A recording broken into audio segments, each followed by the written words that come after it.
নমস্কার আমার সকল বন্ধুদের, আমার শুভানুধ্যায়ীদের, আমার সাবস্ক্রাইবারদের আর আমার ফলোয়ার্সদের। আমি স্বপন স্ট্রাগলার দেব আজ আপনাদের সাথে আছি। Welcome to my struggler Dev YouTube channel. আজকে একটা আপনাদেরকে খুব ভালো জিনিস শোনাবো, যেটা জানেন, সেটা এর আগেও আমি নিয়ে ভিডিও করেছি।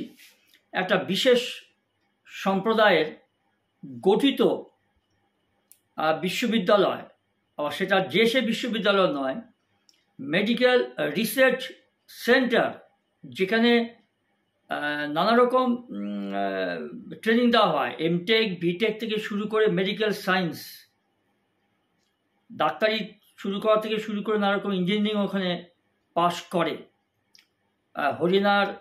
ভারতের হরিয়ানার ফরিদাবাদ জেলায়, যেটার নাম হচ্ছে একটা বিশেষ সম্প্রদায়, যেটা এখন পৃথিবীতে জঙ্গি কার্যকলাপের মধ্যে একদম সেরা বলতে পারেন।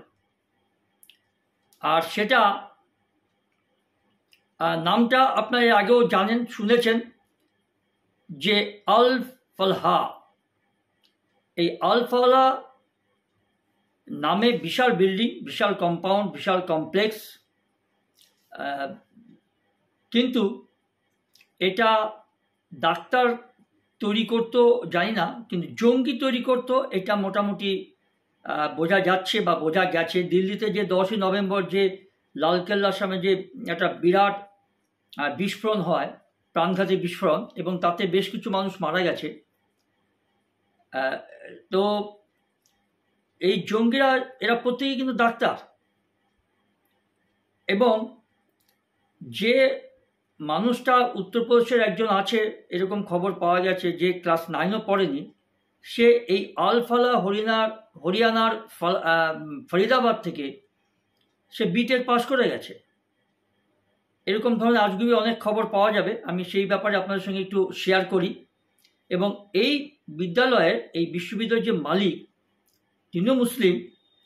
সে এবং তার ভাই, তাকে দুজনকে গ্রেপ্তার করা হয়েছে, এবং এর আগে বেশ কয়েক বছর আগে তিনি কয়েক বছর জেল খেটেছেন আর্থিক তছরূপে এবং কিছু অসাধু সমাজবিরোধীমূলক কার্যকলাপের দায়ে।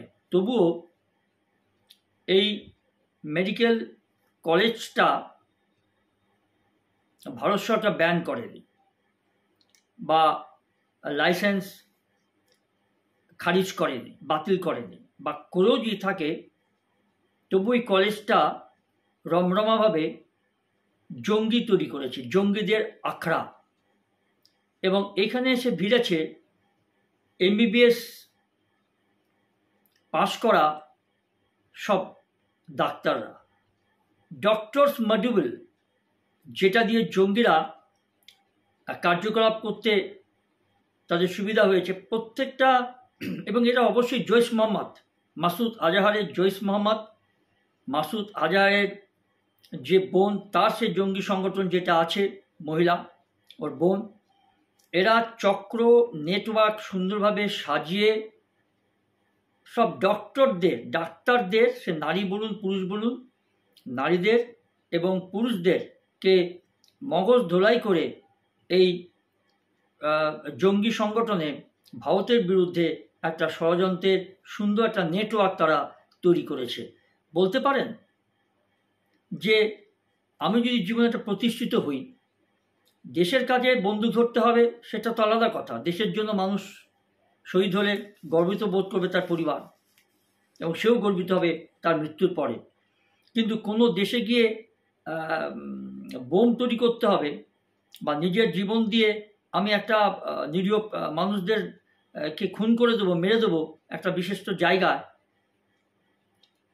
এরকম কোনো উজবুক না হলে এইসব কাণ্ড করতে পারে? যারা ধরুন 9 পাস 8 পাস গরিব, পয়সার বিনিময় করছে, তাদের ব্যাপারটা একটা আলাদা। আর এই যে জঙ্গিপনার কাজে যোগ দেওয়া, পরিবার ছেড়ে, স্বামীকে ডিভোর্স করে দিয়ে, 2 সন্তানকে ছেড়ে দিয়ে, এই যে শাহিন যে মহিলাটা, একজন ডাক্তার, আর তার সঙ্গে আরও 5-6 জন ডাক্তার মিলে এই যে জঙ্গি গোষ্ঠীর মডিউলটা তৈরি করেছিল, এবং সেটার উপর থেকে নানা রকম চক্র, নানা রকম নেটওয়ার্কের মাধ্যমে পাকিস্তান থেকে সেটা অপারেট করা হতো, এবং তার মূলে মাসুদ আজহারের জৈশ মোহাম্মদ। জানি না ভারত সরকারের পর কী করবে, ভারত সরকারের কী করণীয় আছে এর প্রতিবাদে। এটা ইসরায়েল হলে একদম উইথে 1 সেকেন্ড উড়িয়ে দিত। নেতাহু, ইসরায়েল যে প্রধানমন্ত্রী নেতাহু, সে খারাপ হোক ভালো হোক আমি সে পর্যায়ে যাচ্ছি না, কিন্তু তার দেশে যদি কেউ ক্ষতি করে সে উড়িয়ে দেবে, উড়িয়ে দিচ্ছেও তাই। হয়তো অনেক নিরীহ শিশুরা মরছে, খুব দুঃখজনক ঘটনা। ইসরায়েল হামাসকে খতম করার জন্য গাজাকে একদম শ্মশানভূমি বানিয়ে দিয়েছে। আমি শ্মশানভূমি বানাতে বলছি না, নিরীহ মানুষদের মারতে বলছি না, কিন্তু এই জঙ্গিদের বিরুদ্ধে আমাদের ভারত সরকার এই বছরই মার্চ মাসে যখন অপারেশন সিন্দুর যখন শুরু হয়েছিল, এবার সে আমেরিকার চাপে হোক বা জারির চাপে হোক, যদি সেটা সিজ পার করে, পাকিস্তানের সঙ্গে যুদ্ধবিরতি করে, সে নিজেদের স্বার্থ হোক বা সমাজের স্বার্থ বা কার স্বার্থ যাই হোক, খুবই খারাপ করছে সিজ পারটা করে। এখন সেসব পস্তাচ্ছে। বলা হয়েছিল যে কোনো ভারতের বিরুদ্ধে কোনো জঙ্গিপনার কোনো কাণ্ড ঘটালে সেটা যুদ্ধ অপরাধ বলে গণ্য হবে, আর সঙ্গে সঙ্গে তার প্রতিদান ভারত দেবে। এখনও দেয়নি। এতগুলো মানুষ মারা গেল এবং ধরা পড়ছে কাশ্মীর সেক্টরে এখনও প্রচুর জঙ্গি ধরা পড়ছে। ফরিদাবাদের এই যে আল ফালাহ মেডিকেল কলেজ, বিশাল কম্পাউন্ড, তার ভেতরে কিভাবে এরা যে গাড়িতে করে বোমাগুলো বিস্ফোরণগুলো আনা হয়েছিল, সেই গাড়িটা সেখানে অনেক দিন ধরে ছিল কি কম্পাউন্ডে, এবং সেই আলফালা ভারতের হরিয়ানা রাজ্যের ফরিদাবাদের এই বিশাল কম্পাউন্ডযুক্ত মেডিকেল কলেজ আলফালা, সেটা জঙ্গি তৈরি করার একটা আখড়া, এবং সেইখানে 4-5 জন জঙ্গি মাসের পর মাস, বছরের বছর সেখানে বিস্ফোরক মজুত করেছে, বিস্ফোরক তৈরি করার ব্যবস্থা করেছে, মিটিং করেছে, নানারকম অস্ত্র তাদের কাছে পাওয়া গেছে। এটা কিভাবে করলো? ভারত সরকারের গোয়েন্দারা কি করছিল? হরিয়ানা রাজ্যের গোয়েন্দা বিভাগ কি করছিল? কাকে ভরসা করবেন, কাকে বিশ্বাস করবেন? কলকাতাতেও হতে পারে, না হওয়ার কোনো মানে অস্বাভাবিক কিছু নয়। তাহলে দেখা যাচ্ছে যে এদের জঙ্গি গোষ্ঠীগুলো কতটা স্ট্রং। ডাক্তারের মগজ ধোলাই করছে, আমি যেটা বলতে চাইছিলাম, ডাক্তারদের মগজ ধোলাই করছে। এর একজন MBBS মেডিসিনের ডাক্তার, সার্জেন, অর্থোপেডিক সার্জেন আছে এর মধ্যে, তারা তো অশিক্ষিত নয়,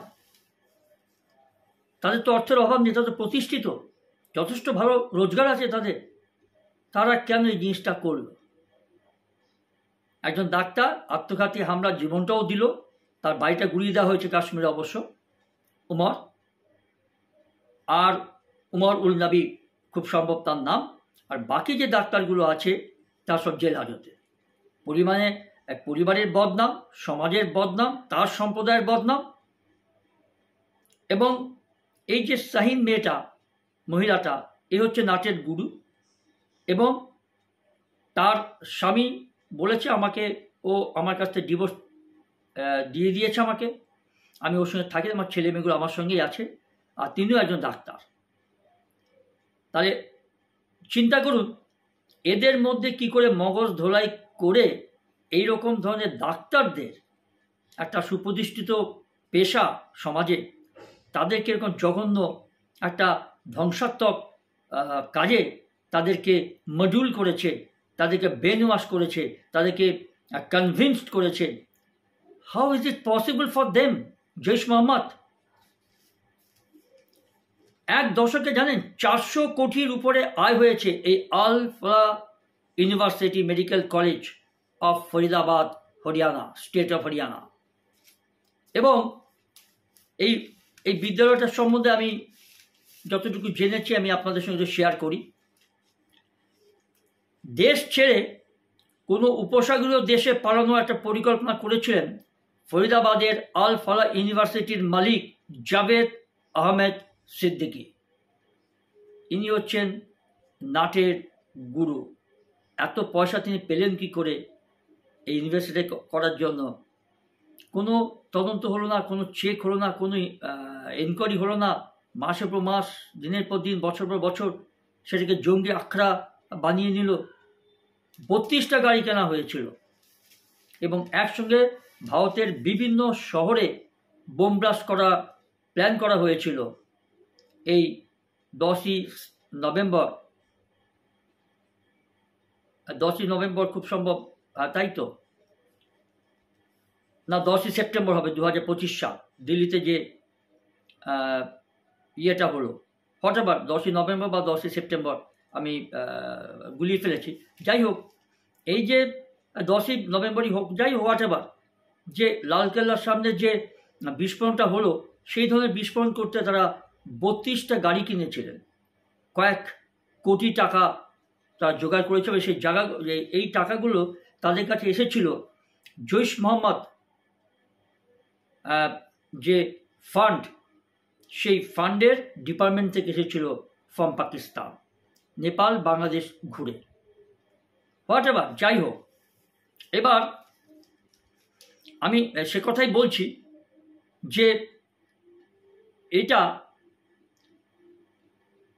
যে প্রতিবেদনটা আমি দিচ্ছি, এটা প্রতিবেদনটা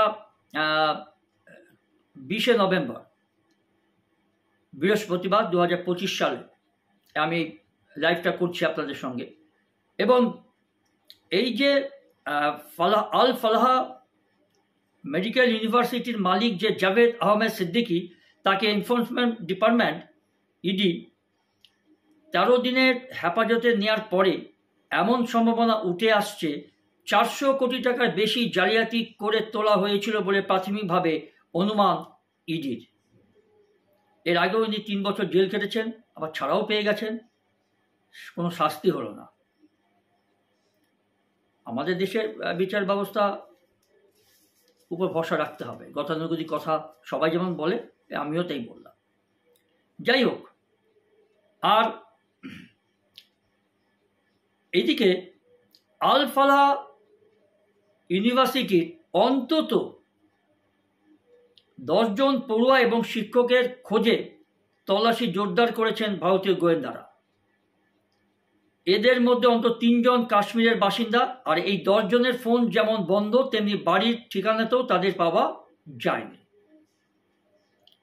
ভুয়ো অ্যাক্রেডিটেশন, মানে যাকে শর্টে বলে ন্যাক, এবং রেকগনিশন, যেটা ইউজিসি, সেই দেখিয়ে পড়ুয়া এবং তাদের পরিবারকে স্রেফ বোকা বানিয়ে 2014-15 অর্থবর্ষ থেকে 2024-2025 পর্যন্ত মোট 415.10 কোটি টাকা আল ফালাহ এই ইউনিভার্সিটি তুলেছে বলে প্রাথমিকভাবে জানতে পেরেছে ভারতের এনফোর্সমেন্ট ডিপার্টমেন্ট বা ইডি। দেখুন এটা কি করে সম্ভব হলো। এগুলো আমাদের দেশে সম্ভব। এটা যদি আজকে চীন হতো বা রাশিয়া হতো বা ইসরায়েল হতো, ছেড়ে দিত না। কিন্তু ভারত তো ধর্মনিরপেক্ষ দেশ, তাই ভালোবাসা উজাড় করে দেয়। তুমি মেরেছ কলসির কানাই, তাহলে কি তোমায় প্রেম দেব না? এই মতাদর্শে ভারত চলছে সে 1947 সাল থেকে, যার জন্য আজকে ভারতের এই পরিণতি। হাজার হাজার বর্গ কিলোমিটার দখল করে নিয়েছে চীন। পাকিস্তান অর্ধেক কাশ্মীর দখল করে নিয়েছে, তার মধ্যে কিছু আবার সুন্দরবনের এলাকাও আছে। অরুণাচল প্রদেশের কিছু এলাকা চলে গেছে চীনের কাছে, আবার কিছু দখল করার চেষ্টায় আছে লাদাখের কিছু অংশ। এরই নাম আমাদের দেশ, ভারতবর্ষ। আচ্ছা, এগুলো তো পুরনো কাহিনী, এগুলো আমরা সকলেই জানি। এবার এই যে এই সময়কালটা, যে সময়কালটার কথা বললাম আমি, 2014-15 থেকে 2024-25 সাল, এই আর্থিক বছরের মধ্যে প্রতিষ্ঠানের ইনকাম ট্যাক্স রিটার্নের ফরেন্সিক পরীক্ষার যে একটি বিশেষ প্যাটার্ন দেখা গিয়েছে, Al Falah school of engineering and technology, Al Falah school of education and training, Al Falah university এবং আল ফালাহ চ্যারিটেবল ট্রাস্ট,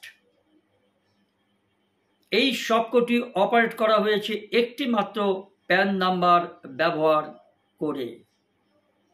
এটাও সম্ভব হয়েছে আমাদের দেশটার নাম ভারতবর্ষ। দেখা গিয়েছে যে প্রতি বছর নিয়ম করে রোজগার বেড়েছে এই আল ফালাহ ইউনিভার্সিটির। 2014 থেকে 2015 অর্থবর্ষে যেখানে 30.19 কোটি টাকা আয় দেখানো হয়েছে, আর 2024-25 অর্থবর্ষে সেটাই বেড়ে হয়েছিল 80.10 80.10 কোটি টাকা পৌঁছেছে। মানে এই টাকাটায়, এই অঙ্কের টাকায় আয়টা বেড়ে পৌঁছেছে। এই মাঝের বছরগুলো ধারাবাহিকভাবে আয়ে বৃদ্ধি দেখা গেছে। একটা রোজগার সৎভাবে হয়নি, সৎ পথে হয়নি, সোজা পথে হয়নি, সাদাভাবে হয়নি। তবুও এতদিন এই ইউনিভার্সিটিটা ব্যবসা করে গেছে। এটাই আমাদের দেশ, ভারতবর্ষ। ন্যাক এবং ইউজিসির নামে যে জালিয়াতির জন্য ইতিমধ্যে দিল্লি পুলিশের 2টি এফআইআর দায়ের করেছে ইডি, এনফোর্সমেন্ট ডিপার্টমেন্ট। তবে তদন্তকারীদের নজর সব থেকে বেশি গিয়েছে আল ফালাহ ইনস্টিটিউট বা ইউনিভার্সিটির রোজগারের উপরে। কারণ রোজগারের একটি বড় অংশ দেখানো হয়েছে স্বেচ্ছায় অনুদান, যেটাকে ভলান্টারি কন্ট্রিবিউশন বলা হয়, এবং শিক্ষাগত রসিদ, এডুকেশনাল রিসিট এই খাতে দেখিয়েছে। আদালতে ইডির বক্তব্য, এ পর্যন্ত যা পাওয়া গিয়েছে তা হিমালয়ের অতি ক্ষুদ্র অংশ। হিমশৈলের শুধু চূড়াটা দেখা গেছে। আর কারণ এই আল ফালাহ ইউনিভার্সিটির ফিজের যে কাঠামো, এক খাত থেকে অন্য খাতে ফান্ড ট্রান্সফার এবং বেনামি ফান্ডের তদন্ত এখনো বাকি। এটা তদন্তকারীদের অনুমান। সব মিলিয়ে এই অর্থবর্ষের পরিমাণ বিপুল হবে। এই অর্থগুলির, এই অর্থের, এই যে বছরগুলোর কথা বললাম, এর অর্থের যে জালিয়াতি, এটার পরিমাণ আউট অফ কাউন্টিং, বিশাল একটা জায়গায় গিয়ে দাঁড়াবে। ইডির থেকে এই তথ্য পেয়ে নতুন করে ভাবতে শুরু করেছেন গোয়েন্দারা, ভারতীয় গোয়েন্দারা। কারণ তারা ইতিমধ্যে জেনেছেন যে একটা দীর্ঘ সময় ধরে আল ফালাহ ইউনিভার্সিটিতে পড়ুয়া জোগাড় করে দিত এই শাহিন শাহিদ, এই মেয়েটা, ডক্টর মডিউলের মাথা, এবং আসুদ মাজাহের যে মহিলা সংগঠনের যে প্রতিষ্ঠাতা, তার বোন, তার সঙ্গে এর খুব ভালো সম্পর্ক ছিল। একেই দায়িত্ব দেওয়া হয়েছিল, ভারতে মহিলাদের নিয়ে তুমি জঙ্গি নাশকতা তৈরি করো, রিক্রুট করো সব ডাক্তারদের বা মেধাবী ছেলেদের যারা বেকার, অর্থের দরকার, তাদের টোপ দাও, তোমাদের দেশে নিয়ে বিদেশে প্রতিষ্ঠিত করে দেওয়া হবে, তোমাদের কোটি কোটি টাকা দেওয়া হবে, তোমরা রাজাহালে থাকবে, তবে তোমাদের এই কাজগুলো করতে হবে। এই প্রলোভন দেখিয়ে অনেক মেধাবী ছেলে মেয়েদেরকে, বেকার যারা, তাদেরকেও এই জঙ্গি সংগঠনে সামিল করা হয়েছে। এবার দেখুন, যারা বেকার তাদেরকে সামিল করা যেতে পারে, কিন্তু যারা ডাক্তার প্রতিষ্ঠিত তাদেরকেও এরকম ধরনের জঙ্গি সংগঠনের কার্যকলাপে সামিল করা যায়? মগজ ধোলায় এত সহজে তারা করে ফেললো, এরাও মগজ ধরিত হয়ে গেল? That is the question. এবং এই যে এত দীর্ঘ সময় ধরে এই ফালোয়া ইউনিভার্সিটি পড়ুয়া জোগাড় করে দিত এই মহিলা শাহিন সাহিদের নেতৃত্বে ডক্টরস মডিউল। এমনকি একটা সময় শাহিন ইউনিভার্সিটির স্টার রিক্রুটার হয়ে ওঠেন বলে গোয়েন্দারা জানতে পেরেছেন। প্রচুর পড়ুয়া উনি জোগাড় করে দিয়েছে এই মহিলা সেখানে ডাক্তারি পড়ানোর জন্য। বিনা পয়সা পড়াবে, তোমাদের গরিব যদি ডাক্তারি পড়ার মতো মেধা হলেই চলবে। অর্থের যেটা দরকার, এই ইউনিভার্সিটি পড়তে গেলে আপনি জানেন ৭৫ লক্ষ টাকা মতো খরচা আছে। এটা আমি পরে আসছি। এবার এই যে শাহিন সাহিদ যে মেয়েটি, ইনি একটা সময় এই ইউনিভার্সিটির খুব সম্মান পেতেন, যেহেতু তিনি প্রচুর অসংখ্য মেধাবী ছাত্রদেরকে এনে এখানে রিক্রুট করতেন ডাক্তারি পড়ানোর জন্য। পরবর্তীকালে এদেরকে জঙ্গি ট্রেনিং দেওয়া হতো ভারতের বিরুদ্ধে, ভারতের বিরুদ্ধে। এটা হচ্ছে কথা। এবার এই কারণ প্রচুর তিনি কি বলবো আপনাদেরকে, দেখুন খোঁজ নিয়ে জানা গেছে যে বহু দরিদ্র পরিবার থেকেও পড়ুয়া এনে হাল ফালায় এই ইউনিভার্সিটিতে ভর্তি করিয়েছিলেন এই শাহিন সাহিদ, এই মহিলা ডাক্তার। প্রাথমিকভাবে জানা গিয়েছে আল ফালাহ ইউনিভার্সিটিতে ডাক্তারি পড়ার খরচ প্রায় 75 লাখ, ৭৫ লক্ষ টাকা। এই টাকা ওই দরিদ্র পরিবারের পড়ুয়াদের জন্য কোথা থেকে আসতো সেটাই এখন ভারতীয় গোয়েন্দারা তদন্ত করছেন। তাহলে এতদিন কি করেছেন? এতদিন কেন সেখানে সন্দেহটা হয়নি? অবশ্যই এটা আমাদের দেশের ব্যর্থতা, গোয়েন্দা বিভাগের ব্যর্থতা।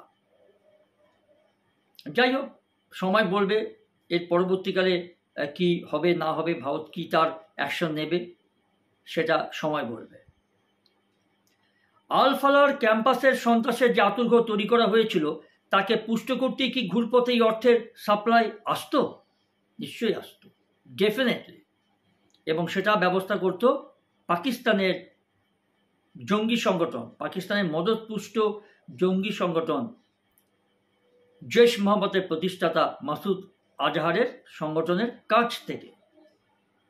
এবং আর তার সঙ্গে কি কর্তৃপক্ষের সরাসরি যোগ ছিল? ডেফিনেটলি ছিল। আল ফালাহ ইউনিভার্সিটির কর্তৃপক্ষের সঙ্গে, মালিকের সঙ্গে অবশ্যই যোগ ছিল। শুধু নয়, তার তত্ত্বাবধানে, তাদের উদ্যোগে, তাদের প্রশ্রয়ে এই কাজগুলো হয়েছে। আরেকটা কথা, যে নালে যোগ না থাকলে, নইলে কেন এইভাবে কোনো বৈধতা ছাড়া এই ইউনিভার্সিটি চালানো হচ্ছিল এবং নিয়মিত সেখানে কোটি কোটি টাকা আসতো? নানা প্রশ্ন এখন ঘিরে আছে এই আল ফালাহ ইউনিভার্সিটির ক্যাম্পাস। জঙ্গি সংগঠনের আতুর ঘর, এবং ফরিদাবাদের যে ঘরটা ভাড়া নিয়েছিল এই ডক্টর মডিউল, সেখানে একটা বড় কয়েক কোটি টাকা একটা বড় ফ্রিজ কেনা হয়েছিল, যাতে কয়েক কেজি বিস্ফোরক সেখানে মজুত রাখা হয়েছিল। প্রচুর গোলাগুলি, প্রচুর বন্দুক পাওয়া গেছে সেখানে, AK-47। এবার বুঝুন ব্যাপারটা কোথায় গিয়ে দাঁড়িয়েছে। বিশাল কম্পাউন্ড, বিশাল এরিয়া নিয়ে এই Al Falah university in Faridabad of state of Haryana. আমি চেষ্টা করব এই বিশ্ববিদ্যালয়ের একটা ছবি অ্যাটাচ করার জন্য। এইটুকু জানানোর জন্য আমি আপনাদের সঙ্গে আজকে এই লাইভটাতে এলাম। তো অবাক হতে হয়, কি না হয়, কি না হতে পারে আমাদের দেশে। কেন এতদিন আমাদের দেশে গোয়েন্দারা এটা ধরতে পারেনি? এবং এই কাজে যখন 3 বছর জেল খেটেছিল এই আল ফালাহ ইউনিভার্সিটির যে মালিক এবং তার ভাই, এখন তার ভাইকে গ্রেপ্তার করা হয়েছে, দুজনকে গ্রেপ্তার করা হয়েছে। তারপর তারা 3 বছর 3.5 বছর জেল কেটে বেরিয়ে এলো, তারপরেও তাদের ইউনিভার্সিটির অবৈধতা সমাজ বিরোধীমূলক কাজের জন্য তাদের লাইসেন্স ক্যান্সেল হয়ে গিয়েছিল। তারপরেও কি করে উইদাউট লাইসেন্সে কি করে এই ইউনিভার্সিটিটা এতদিন চলতে পারল? ডাক্তারি বা বিটেক এমটেক কী করে পড়াতে পারল? কী করে পড়ানোর কাজকর্মগুলো চলছিল? গড নোস, সময় বলবে এরপর কি ঘটবে। তবে আশা করব আমরা ভালো থাকি, সুস্থ থাকি। যারা যে শহরে আছি আমরা, সে কলকাতায় হোক, বেঙ্গালুরু হোক, দিল্লি হোক, বোম্বে হোক, যেখানে যে কোনো জায়গায় এরা বোম ব্লাস্ট করতে পারে। অনেক নিরীহ মানুষ মৃত্যুমুখে পতিত হবে। কি লাভ এদের? এ ডাক্তার, এদেরকে আপনি কি বোঝাবেন? এটা করে তারা কি পাবে? হয়তো বিদেশে একটা ভালো জায়গায় তারা প্রতিষ্ঠিত হয়ে যাবে। নিজের দেশে, এরা কিন্তু নিজের ভারতবর্ষের নাগরিকেরা। আর জন্য আপনি চিন্তা করুন, এই যে ডক্টর, মহিলা ডক্টর, এই শাহিন সাহিদ মহিলাটি বাড়িঘর ছেড়ে চলে এলো, নিজের স্বামী, সুখের সংসার, স্বামীও ডাক্তার, খুব সম্ভব আই স্পেশালিস্ট হবে, তার 2টি সন্তান, সুখের সংসার। স্বামী 2 সন্তানকে ছেড়ে, বাবা মাকে ছেড়ে সে ঘাঁটি গেড়েছিল এই ফরিদাবাদে, এবং সেখান থেকে কিছুদিন ডাক্তারি করার পর চলে গেল কাশ্মীরে। উদ্দেশ্য একটাই, যে জঙ্গি মহিলাদের রিক্রুট করতে হবে এবং তারা হবে মেধাবী ডাক্তার, হয় প্রতিষ্ঠিত কর্মরত ডাক্তার অথবা মেধাবী পড়ুয়া ডাক্তার, হোয়াট এভার। এইটুকু জানানোর জন্য আমি আপনাদের সঙ্গে আজকে এই বিষয়টা শেয়ার করলাম। ভালো থাকবেন, সুস্থ থাকবেন।